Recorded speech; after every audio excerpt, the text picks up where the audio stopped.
राजा जी, अरे हमार बड़ी घूमे के मन करत बा हो। अच्छा अच्छा, हाँ हमार बात सुना। अरे घूमे के मन राजा करता हमार हो।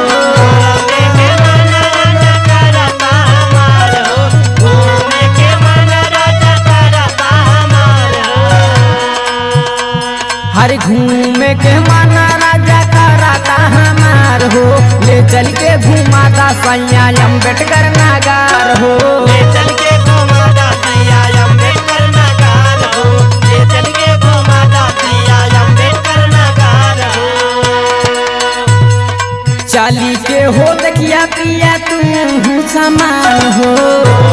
समान पिया तू समान हो।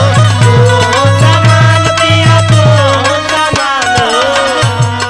हमारा के दीन दिया नथनी कर धान हो। कारा धान राजा नथनी कारा धान हो। नथनी कारा धान सैया नथनी कारा धान हो। चाली के हो देखिया पिया तू समान हो। हमारा के दीन दिया नथनी कर धान हो। और सुना, और चल के घूमल जाई अकबरपुर बाजार हो। ले चल के घुमाता सैया बसखारी बाजार हो। ले चल के घुमाता पिया बसखारी बाजार हो। ले चल के घुमाता पिया बसखारी बाजार हो।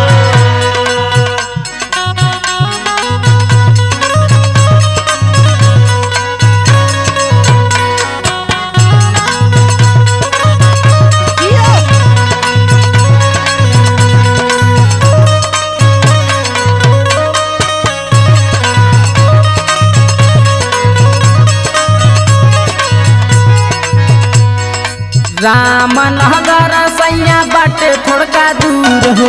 बाटे थोड़ा दूर सैया बाटे थोड़ा दूर हो। बाटे थोड़ा दूर सैया बाटे थोड़ा दूर हो।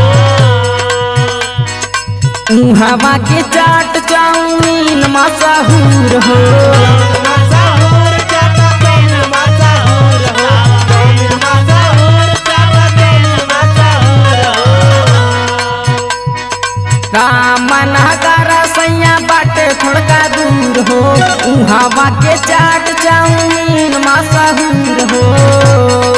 काहिले बताई है मेहारी तोहार हो।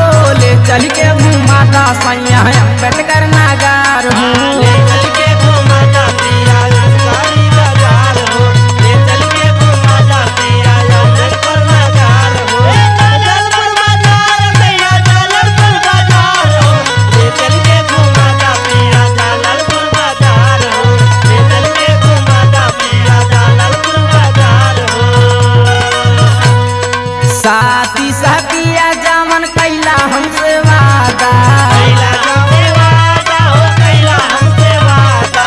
कैला हमसे वादा हो। कैला हमसे वादा। देता घुमाई पिया हम वादा। हम केने वाला हम केने वादा। हम केने वाला हम केने वादा। साथी साथिया जामन कैला हमसे वादा। देता घुमाई पिया हम वादा। हर बैठी के प्यार करब तो से अख मार हो। ले चल के घुमाता सैया अम्बेडकर नगर हो।